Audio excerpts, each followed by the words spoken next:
नमस्कार विद्यार्थी मित्रांनो, मी डी के पाटील, साने गुरुजी नूतन माध्यमिक विद्यालय अमळनेर, साने गुरुजी विद्या मंदिरच्या मंचावरून आपलं स्वागत करीत आहे. मागच्या वेळेस आपण ग्लायकोलायसिस, क्रेब्स सायकल आणि मग त्याचं रूपांतर ATP मध्ये कसं झालं, ATP आपल्याला ऊर्जा निर्मितीसाठी आपण वापरत होतो. आता पुढचा टॉपिक आपला आहे तो म्हणजे energy from different food component. वेगवेगळ्या अन्न पदार्थांमधून मिळणारी ऊर्जा आपल्याला या ठिकाणी बघायची आहे. बऱ्याच वेळेला काय होतं, ते कार्बोहायड्रेट ज्याला आपण कर्बोदके म्हणतो, ते जास्त प्रमाणामध्ये जर असले तर पूर्ण कर्बोदकांचं रूपांतर त्या ठिकाणी जेवढं लागतं शरीराला तेवढंच रूपांतर फक्त त्या ठिकाणी ATP मध्ये होत असतं, ग्लायकोलायसिसच्या प्रोसेसमध्ये. परंतु जर एक्सेस कार्बोहायड्रेट असतील तर मग ते कुठं साठवलं जातं, व्हेर इट इज स्टोर्ड, तर ते लिव्हर आणि मसलमध्ये, यकृत आणि स्नायूमध्ये ते त्या ठिकाणी साठवले जात असतात. त्याचप्रमाणे आपण जर बघितलं तर प्रोटीन ज्याला आपण प्रथिने म्हणतो, हे मायक्रोमॉलिक्यूल आहे. That is a मायक्रोमॉलिक्यूल.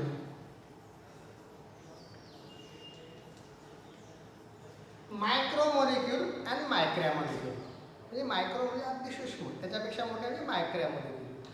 तर प्रोटीन हे मायक्रोमॉलिक्यूल त्या ठिकाणी फॉर्ममध्ये असतात आणि त्या ठिकाणी ॲमिनो ॲसिड प्रोटीनपासून निर्माण होत असतात, त्याच्या बॉन्डिंग असतात. अनेक बॉन्ड त्या ठिकाणी ॲमिनो ॲसिड तयार होत असतात प्रोटीनपासून आणि मग हे ॲमिनो ॲसिड आपण मागच्या पिरियडला बघितलं की त्याचे रूपांतर त्या ठिकाणी कशा प्रकारे होत असतं. जर का आपण 1 ग्रॅम प्रोटीन घेतलं तर 4 किलो कॅलरी, 4 किलो कॅलरी एवढी ऊर्जा त्या ठिकाणी आपल्याला 1 ग्रॅम प्रोटीनपासून म्हणजे प्रथिन्यांपासून मिळत असते. त्यानंतर amino acid are obtain other digestion of protein. इतर प्रोटीनांचं डायजेशन होतं, ॲमिनो ॲसिड आपल्याला मिळत असतात. ते ॲमिनो ॲसिडचं रूपांतर पुढे मग ATP मॉलिक्यूलमध्ये होत असतं. मात्र हे ॲमिनो ॲसिड्स आपल्या शरीरामध्ये ॲब्सॉर्ब होतात, शोषण केलं जातं आणि ते शोषण केल्यानंतर त्याचं वेगवेगळ्या ऑर्गनला ट्रान्सफॉर्मेशन होत असतं. मग एका ठिकाणाहून दुसऱ्या ठिकाणी हे जात असतात. त्यानंतर आपण बघणार आहोत मग हे जातं कुठून, तर ब्लडमधून. मागच्या वेळेस मी बोललो की 3 महत्त्वाच्या सिस्टीम ज्या आहेत, digestive system, blood circulatory system आणि रेस्पिरेटरी सिस्टीम, ह्या तिघे एकत्र त्या ठिकाणी काम करत असतात. त्या व्यतिरिक्त आपल्याला अजून काही व्हिटॅमिन्स आपल्याला ऑब्टेन होत असतात डिफरंट न्यूट्रिएंटपासून. हे जे आपल्याला मिळणारे व्हिटॅमिन्स आहेत ते व्हिटॅमिन्स त्या ठिकाणी वेगवेगळ्या पदार्थात मिळत असतात. प्रोटीन आपल्याला मिळत असतात, कार्बोहायड्रेट आपल्याला मिळत असतात.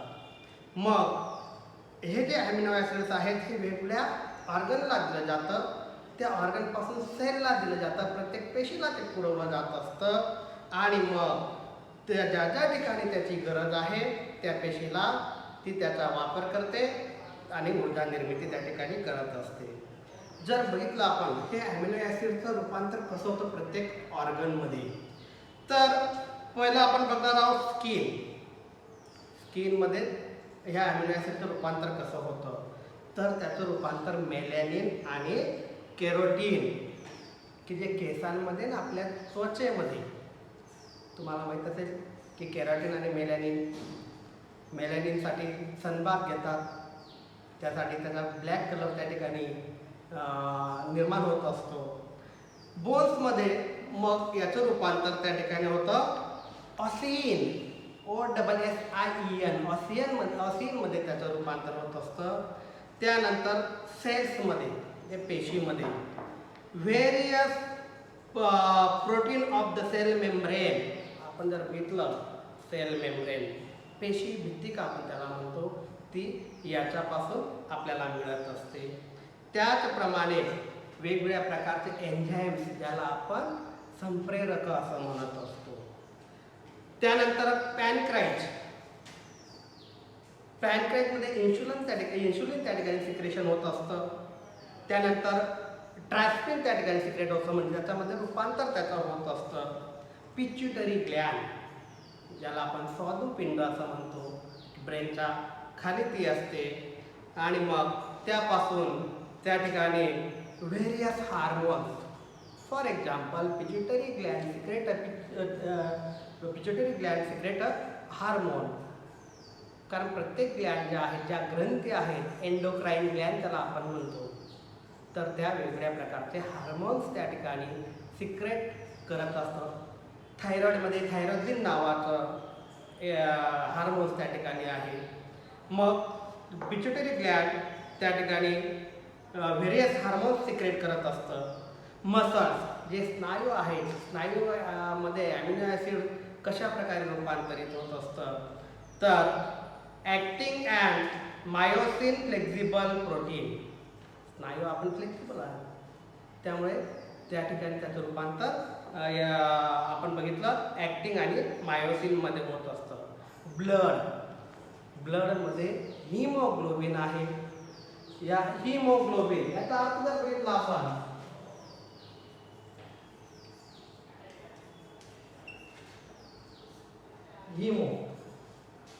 हिमो means iron, globin means protein. Iron, protein, लोह प्रथिने आपण याला म्हणतो, की ज्याच्यामुळे आपल्या रक्ताला लाल रंग प्राप्त होत असतो.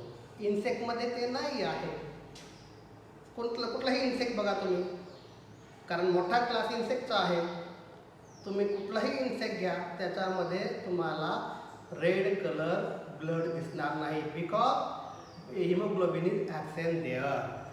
त्यानंतर आपण बघणार आहोत काही अँटीबॉडीज तयार होत असतात. आत्ताच आपण बघतोय करोनाच्या पार्श्वभूमीवर की अँटीजेन टेस्ट असते, त्याच्यामध्ये अँटीबॉडीज डेव्हलप होतात, ज्याला आपण रोगप्रतिकार शक्ती त्या ठिकाणी म्हणतो. त्या अँटीबॉडीज डेव्हलप झाल्या की रोगप्रतिकारक शक्ती डेव्हलप होते, आणि ते फॉरेन पार्टिकलला किंवा पॅथोजेन रोगकारक सूक्ष्मजीवांना ते मारत असतात. अशा प्रकारे ॲमिनो ॲसिडच्या प्रत्येक ऑर्गनमध्ये वेगवेगळ्या पदार्थांमध्ये रूपांतर होत असतं. जर या ठिकाणी एक्सेस ॲमिनो ॲसिड असेल, जास्त प्रमाणामध्ये ॲमिनो ॲसिड असेल, तर ते त्या ठिकाणी स्टोअर केलं जात नाही. जसं कार्बोहायड्रेट एक्सेस असेल तर ते लिव्हरमध्ये आणि मसलमध्ये स्टोअर होत असतं.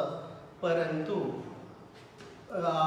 या ठिकाणी आपण जर बघितलं तर ॲमिनो ॲसिड्स त्या ठिकाणी जास्त प्रमाणामध्ये स्टोअर होत नाही. त्यानंतर त्याचं जर जास्त झालं, तर एक्सेस झालं, तर त्याचं ब्रेकडाऊन होतं. ब्रेकडाऊन म्हणजे काय, त्याचं रूपांतर अमोनियामध्ये होतं आणि ते आपल्या शरीराच्या बाहेर टाकलं जात असतं. Then excess protein are convert into glucose. Glucose झालं की परत पुढे तुमचं ग्लायकोलायसिसची अभिक्रिया, आणि मग याच्यामध्ये ग्लायकोजेनेसिस, जसं ग्लायकोलायसिस म्हणजे ब्रेकिंग ऑफ ग्लुकोज, हे ग्लायकोजेनेसिस त्या ठिकाणी तयार होत असतं. प्लॅन्टमध्ये जे नेसेसरी ॲमिनो ॲसिड्स आहेत, ते वेगवेगळ्या मिनरल्सपासून म्हणजेच खनिजांपासून त्या ठिकाणी तयार करत असतात. जर आपण या ठिकाणी बघितलं तर केमिकल फॅटी ॲसिड कुठून तयार होतात, तर आपण बघितलं लिपिड्स म्हणजे मेदापासून फॅटी ॲसिड. मागच्या वेळेस आपण एरोबिक आणि अनएरोबिक रेस्पिरेशनमध्ये बघितलं की प्रोटीनपासून ॲमिनो ॲसिड, लिपिडपासून फॅटी ॲसिड त्या ठिकाणी तयार होत असतात. मग हे फॅटी ॲसिड आणि अल्कोहोल त्या ठिकाणी तयार होतं. दॅट इज, आता लिपिडची जर व्याख्या सांगितली, तुम्हाला डेफिनेशन सांगितली, तर अगदी सोपी आहे. The substance form by the specific chemical bond between, की असा पदार्थ तयार होणे की विशिष्ट प्रकारचे रासायनिक बंध त्याच्यामध्ये निर्माण होतात between fatty acids and alcohol. म्हणजे फॅटी ॲसिड आणि अल्कोहोलमध्ये विशिष्ट प्रकारचा रासायनिक बंध निर्माण होत असतो. That is called as the lipid. त्याला आपण लिपिड असं म्हणतो. म्हणून पुढे digestion of lipid consumed by us nothing but their conversion into fatty acid and alcohol. त्याचं रूपांतर फॅटी ॲसिड आणि अल्कोहोलमध्ये होत असतं. Fatty acid are absorb of and distributed everywhere within the body. ही फॅटी ॲसिड नंतर आपल्या शरीरामध्ये सर्वीकडे पोहोचवलं जात असतं.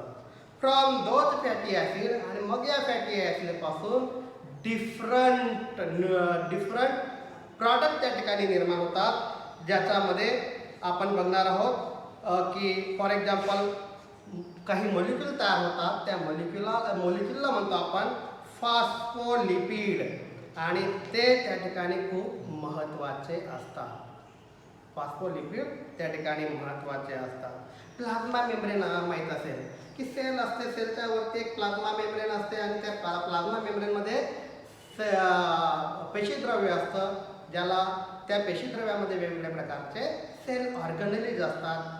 For example ribosome, endoplasmic reticulum, smooth endoplasmic reticulum, rough endoplasmic reticulum, lysosome, mitochondria, nucleus, न्यूक्लियसमध्ये क्रोमोझोम, न्यूक्लियसमध्ये न्यूक्लिओलस, न्यूक्लिओप्लाझम, जसं सेल प्लाझ्मा आहे त्या पद्धतीने. मग हे सेल मेम्ब्रेन बनवण्यासाठी किंवा त्याला आपण प्लाझ्मा मेम्ब्रेन बनवण्यासाठी याचा फॅटी ॲसिडचा वापर त्या ठिकाणी होत असतो. आणि त्याचप्रमाणे वेगवेगळ्या प्रकारचे हार्मोन्स निर्माण होत असतात. फॉर एक्झाम्पल प्रोस्ट्रोजेन, इस्ट्रोजेन, टेस्टेस्टेरॉन, अल्डोस्टेरॉन आणि प्रोटेस्टेरॉन हे वेगवेगळ्या प्रकारचे हार्मोनचे नावं आहेत, संप्रेरकांचे नावं आहेत की जे मेल, फिमेल आणि इतर याच्यामध्ये असतात. And covering around the axon of nerve cell. आपल्या ज्या चेतापेशी आहे, ज्याला नर्वस सिस्टीम म्हणतो, ती त्या ठिकाणी नर्व सेलने बनलेली असते. त्या नर्व सेलला डेंड्रॉइड आणि ॲक्झॉन असतात. या ॲक्झॉन बनवण्यासाठी या ठिकाणी याचा वापर होत असतो.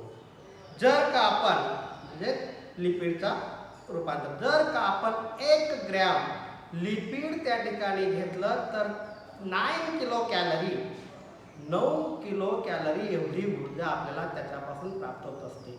कार्बोहायड्रेटमध्ये कसं होतं की 1 ग्रॅम घेतलं की 4 किलो कॅलरी, परंतु लिपिडमध्ये 1 ग्रॅम घेतला तर 9 किलो कॅलरी एवढी ऊर्जा आपल्याला या ठिकाणी मिळत असते. म्हणून आता त्याचा वापर त्या ठिकाणी इसेन्शियल यातला करत असतो. मग जास्त लिपिड जर झालं शरीरामध्ये तर ते कुठं स्टोअर होत असतं, तर ते ॲडिपॉज टिश्यू म्हणून जे आहेत आपल्या शरीरामध्ये, त्या ॲडिपॉज कनेक्टिव्ह टिश्यू, कारण टिश्यूचे अनेक प्रकार आहेत. There are different types of the tissue, ऊतीचे अनेक प्रकार. त्यापैकी ॲडिपॉज कनेक्टिव्ह टिश्यू जो आहे याच्यामध्ये एक्सेस लिपिड जे आहे ते त्या ठिकाणी स्टोअर्ड असतं, साठवलं जात असतं. मग आपण लिपिड, प्रोटीन, कार्बोहायड्रेट या ठिकाणी बघितलं. आता बघणार आहोत व्हिटॅमिन. व्हिटॅमिन म्हणजे व्हायटल अमाइन. याचं देखील आपल्याला योग्य प्रमाणामध्ये आपल्या शरीरामध्ये व्हिटॅमिन पुरवलं गेलं पाहिजे. एक्सेस अमाऊंटमध्ये कोणतीच गोष्ट त्या ठिकाणी ॲक्सेप्ट केली जात नाही. योग्य प्रमाणामध्ये व्हिटॅमिन्स त्या ठिकाणी आपल्याला जर मिळाले तर इतर जे कार्य चालतं शरीरामध्ये ते सुरळीत चालत असतं. मग आता व्हिटॅमिनचे आपल्याला या ठिकाणी प्रकार बघायचे आहेत. ते जवळजवळ या ठिकाणी 6 प्रकार आहेत. Vitamin A, vitamin B, vitamin C, vitamin D, vitamin E आणि व्हिटॅमिन के. आता यापैकी ADEK, व्हिटॅमिन ADEK हे जे आहे it is called as the fat soluble vitamin. हे स्निग्ध पदार्थामध्ये द्रवणीय आहेत, विरघळणारे आहेत, म्हणून यांना फॅटी सोल्युबल व्हिटॅमिन्स असं म्हणतात. आणि मग सी आणि डी जो आहे it is a water soluble vitamin. म्हणून आपण लिंबू कितीही खाल्ला, व्हिटॅमिन सी कितीही गेलं तर ते पाण्यामध्ये विरघळतं आणि आपल्या शरीराद्वारे एक्सेस जे असेल ते बाहेर टाकलं जात असतं. मग ह्या व्हिटॅमिनचा वापर कसा होतो आपण बघितलं. NaDH2 FADH हे मॉलिक्यूल ग्लायकोलिसिसमध्ये तयार झालेले क्रेब्स सायकलमध्ये ते तयार करण्यासाठी त्यांची प्रोसेस करण्यासाठी आपल्याला व्हिटॅमिनची गरज असते. मग ते कोणते व्हिटॅमिन आहेत? तर व्हिटॅमिन लाईक रायबोफ्लोविन की ज्याला आपण व्हिटॅमिन B2 म्हणतो, आणि दुसरा आहे निकोटीन अमाइड ज्याला आपण व्हिटॅमिन B5 म्हणतो. हे त्या ठिकाणी NADH2 आणि FADH2 साठी गरजेचं आहे.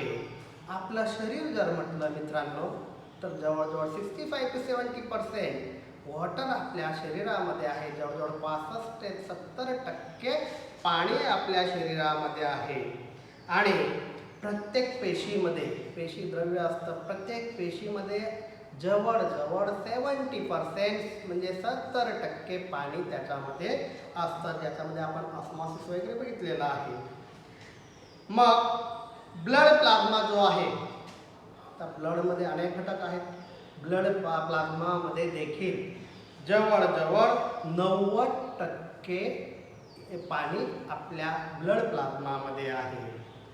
मग जर याचं योग्य त्या ठिकाणी प्रमाण असेल तर आपल्या सेल योग्य प्रमाणे कार्य करीत राहतील, आणि मग ते आपल्या शरीराला प्रत्येक ठिकाणी जे जे आवश्यक घटक आहेत, न्यूट्रियंट आहेत, ते त्या ठिकाणी पुरवले जात असतात. त्यानंतर म्हणून water is also important nutrient. पाणी देखील एक महत्त्वाचं पोषण द्रव्य आहे.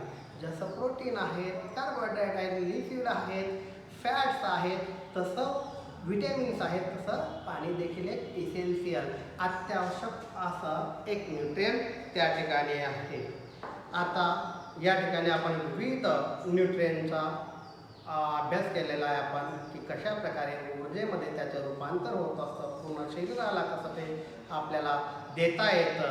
आता आपण पुढे बघणार आहोत cell division and essential life process. Cell division म्हणजे पेशी विभाजन.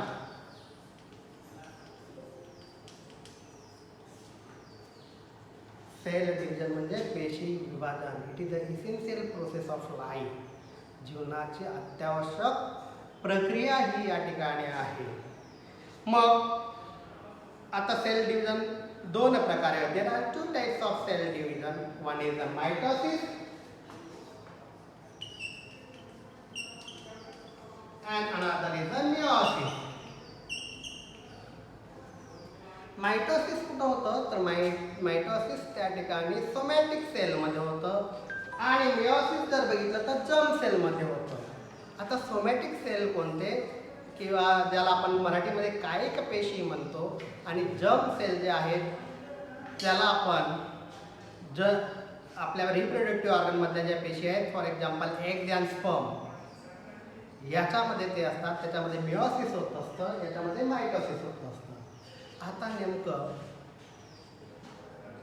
नेमकं आपण बघणार आहोत की पेशी असते. पेशीमध्ये केंद्रक असतं. केंद्रक हे डबल वॉल्ड असतं. केंद्रकामध्ये न्यूक्लिओप्लाझम असतं, आणि या न्यूक्लिओप्लाझममध्ये क्रोमोझोम्स असतात, न्यूक्लिओलस असतं, आणि मग हेरिडिटरी कॅरेक्टर जे आहेत ते क्रोमोझोम्स आहेत. आणि मग इथून त्याचं सेल डिव्हिजनचं, कारण एकाची 2, दोनाची 3, दोनाचे 4 अशा प्रकारे होणं गरजेचं आहे. कारण आपल्या शरीराची वाढ होत असते. नवीन त्या ठिकाणी आपल्यासारखाच एक प्राणी निर्माण करायचा असतो, त्यासाठी आपल्याला सेल डिव्हिजन होणं गरजेचं असतं. मायटोसिस सोमॅटिक सेलमध्ये, कायिक पेशीमध्ये होत असतं. मिओसिस तुमच्या जर्म सेलमध्ये होत असतं. मग आपल्याला माहिती की मानवामध्ये 46 क्रोमोझोम आहेत. There R 23 pairs of chromosome. Out of that 22 chromosomes are called autosomes, and one pair it is called as a sex chromosome, that is XY or XX.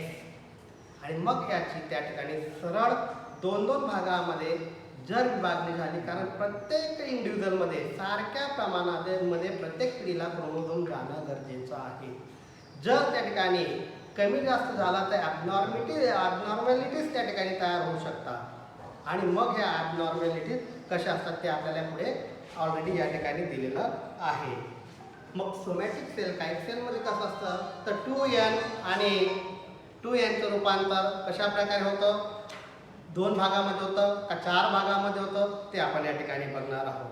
तर खरंच तर बघितलं तर क्रोमोझोम्स हे थ्रेड लाईक असतात, like a thread, धाग्यासारखे असतात सेलमध्ये, सेलच्या न्यूक्लियसमध्ये. मग ज्या वेळेला डिव्हिजन होत असतं त्या डिव्हिजनच्या वेळेला या मायटोसिसमध्ये प्रथम आपण बघणार आहोत मायटोसिस. मायटोसिसच्या वेगवेगळ्या स्टेप आहेत, प्रोफेज, मेटाफेज, ॲनाफेज आणि टेलोफेज. क्रोमोझोमचे वेगवेगळे पार्ट आहेत, सेंट्रोमियर आहेत, आर्म्स आहेत, कशा प्रकारे ते असं ते आपण डायग्राममध्ये बघणारच आहोत. तर पहिलं बघणार आहोत आपण मेटाफेज. आता याच्यामध्ये pair of a pair of each type of chromosome is present in 2n condition, where single chromosome each type of present in the condition and structure like in the figure. पहिलं आपण mitosis या ठिकाणी बघणार आहोत. मायटोसिसमध्ये काय होतं, somatic cell मी सांगितलं and stem cell. Somatic cell आणि स्टेम सेल या दोन सेलमध्ये मायटोसिस होत असतं. अंडरलाईन अधोरेखित करा. द मायटोसिस कशामध्ये होत असतं तर सोमॅटिक सेल आणि स्टेम सेलमध्ये. मग मायटोसिसचे आपण या ठिकाणी अजून बघणार आहोत की कॅरिओकायनेसिस आणि सायटोकायनेसिस म्हणजे काय. कॅरिओकायनेसिसमध्ये जे सेल पेशीद्रव्य आहे ते 2 भागामध्ये त्या ठिकाणी विभागलं जात असतो. आणि कॅरिओकायनेसिसमध्ये न्यूक्लिअर डिव्हिजन त्या ठिकाणी होत असतं. कॅरिओकायनेसिसमध्ये न्यूक्लिअर डिव्हिजन, न्यूक्लियस जो असतो, न्यूक्लियसमध्ये क्रोमोझोम असतो, त्या क्रोमोझोमचं डिवायडेशन होत असतं. आणि सायटोकायनेसिसमध्ये सायटोप्लाझम जो असतो, ज्याला आपण पेशी द्रव्य म्हणतो, त्याची विभागणी होत असते. म्हणजे एक पेशी आहे त्याच्या 2 होणार आहे. मग 2 होत असताना इकडे जेवढे क्रोमोझोम आहेत तेवढेच क्रोमोझोम इकडे जायला पाहिजे, इकडे जेवढे ऑर्गॅनेल आहेत तेवढेच ऑर्गॅनेल त्या ठिकाणी असलं पाहिजे, तेवढंच सायटोप्लाझम दोघीकडे सारखं डिवाइड झालं पाहिजे. म्हणून कॅरिओकायनेसिस means nuclear division of the chromosome in equal part. आणि सायटोकायनेसिस म्हणजे काय तर सायटोप्लाझम जो आहे आपल्या पेशीमध्ये त्याचं इक्वल पार्टमध्ये डिस्ट्रीब्युशन होणे. मग आपण या ठिकाणी मेटाफेजमध्ये किंवा प्रोफेजमध्ये, prophase means what, pro means fast, pro means fast, first phase. Nuclear मायटोसिसची पहिली स्टेप आपण बघणार आहोत प्रोफेज. पहिली स्टेपमध्ये काय होतं, मग आता ह्या हेरिडिटरी मटेरियल क्रोमोझोम त्या केंद्रकामध्ये आहे. त्या केंद्रकामध्ये ज्या वेळेला हे क्रोमोझोम डेन्स होत जातात, कंडेन्स होत जातात, म्हणजे त्या ठिकाणी ते स्पष्ट आपल्याला एकत्र होण्याची क्रिया त्याला म्हणतो, कंडेन्सेशन आपण त्याला म्हणतो. पहिल्या प्रोफेजमध्ये क्रोमोझोम पेअर जे असतात ते त्या ठिकाणी कंडेन्स होत जातात. दुसऱ्या याच्यामध्ये आपण बघणार आहोत मेटाफेजमध्ये. मेटाफेजमध्ये आता पेअर तयार होते, एक क्रोमोझोम, कारण पेअर म्हटलंय आपण, कारण एक पेअर मदर, एक पेअर फादर, आणि मग ते मुलामध्ये परत याचे 2 भाग होणार आहेत. तर मेटाफेजमध्ये न्यूक्लिअर मेम्ब्रेन कम्प्लिटली डिसॲपियर. आता क्रोमोझोम न्यूक्लियसमध्ये होते, ते कंडेन्स झाले कुठं प्रोफेजमध्ये. आता न्यूक्लिअर मेम्ब्रेन या ठिकाणी डिसॲपियर होत आहे. आणि मग disappear in metaphase. Chromosome completely condensation. आता इथं कम्प्लिटली थ्रेड लाईक तुम्हाला क्रोमोझोम दिसायला लागतील, धाग्यासारखे क्रोमोझोम दिसायला लागतील. मात्र याच्यावरती न्यूक्लिअर मेम्ब्रेन आता असणार नाही. कुठल्या याला मेटाफेजला. प्रोफेजला फक्त कंडेन्स झाले, मेटाफेजला आता न्यूक्लिअर मेम्ब्रेन डिसॲपियर झालं, क्रोमोझोम्स आपल्याला दिसायला लागले. त्याचप्रमाणे या ठिकाणी क्लिअरली सिस्टर क्रोमॅटिड तुम्हाला दिसतील. कारण प्रत्येक क्रोमोझोमला एक सिस्टर क्रोमॅटिन असतात, ते तुम्हाला क्लिअर या ठिकाणी दिसायला लागतील. आणि मग हे जे क्रोमोझोम आहेत हे त्या ठिकाणी पॅरलल त्या ठिकाणी अरेंज होतील आणि पॅरलल अरेंज झाल्यानंतर ते इक्वेटोरियल प्लेन जे आहे त्या पेशीच्या जे 2 ध्रुवाकडे आहेत त्याकडे ते जायला सुरुवात करतील. तर बघा कंडेन्स झाले होते, क्रोमोझोम स्पष्ट दिसायला लागले, सिस्टर क्रोमॅटिन आणि पॅरलल तयार झाले. आता ते पोलकडे जायला सुरुवात होईल. आणि मग त्याच्यामध्ये बघू आपण आता all chromosomes are arrange parallel to equatorial plane, म्हणजे सेंटर प्लेनला ते असतील. Then specific type of flexible protein, मग याला तिकडे पोलकडे किंवा इक्वेटोरियलकडे जाण्यासाठी कसली तरी गरज असेल, ती गरज कशा special types of protein, flexible protein त्याला म्हणतो आपण. फ्लेक्झिबल म्हणजे लवचिक प्रथिने त्याला म्हणतो, आणि ते लवचिक प्रथिने धाग्यांच्या स्वरूपामध्ये त्यांना आपल्याकडे ओढत असतात. आणि मग बघणार आहोत आपण ॲनाफेज. आता ते पॅरलल आले एका बाजूला व्यवस्थित. आता ॲनाफेजमध्ये काय होत असतं, in anaphase centromere split and thereby sister chromatin of each chromosome separated. आता सिस्टर क्रोमॅटिन जे क्रोमोझोमचे ते मात्र वेगवेगळे होतील with the help of spindle fibre. Spindle fibre म्हणजे काय, तर अशा प्रकारे फायबर त्या ठिकाणी त्या क्रोमोझोम्सला आपल्याकडे एका बाजूला ओढत जातील. This is a spindle fibre. It is a special type of flexible protein. आणि मग ते ज्या वेळेला स्पिंडल फायबर तयार होतील ते प्रत्येक क्रोमोझोमला अटॅच होतात आणि आपल्या इक्वेटोरियल बाजूकडनं पोलकडे त्यांना ते ओढतात. त्यानंतर शेवटचा जो आहे तो म्हणजे आपला टिलोफेज.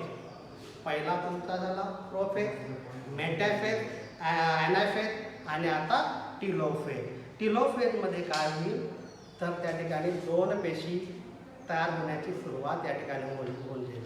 सारखे क्रोमोझोम दोघा बाजूला इक्वली त्या ठिकाणी गेलेत आणि मध्ये एक सेल मेम्ब्रेन तयार व्हायला सुरुवात होईल, एक बरो त्या ठिकाणी तयार होईल आणि अशा प्रकारे 2 पेशी त्या ठिकाणी निर्माण होतील की ज्याच्यामध्ये सारख्या प्रमाणामध्ये क्रोमोझोम्स असतात. ही प्रक्रिया घडते तुमची स्टेम सेल किंवा सोमॅटिक सेलमध्ये. This is the mitosis. Next time we see the meiosis that is happen in the germ cell.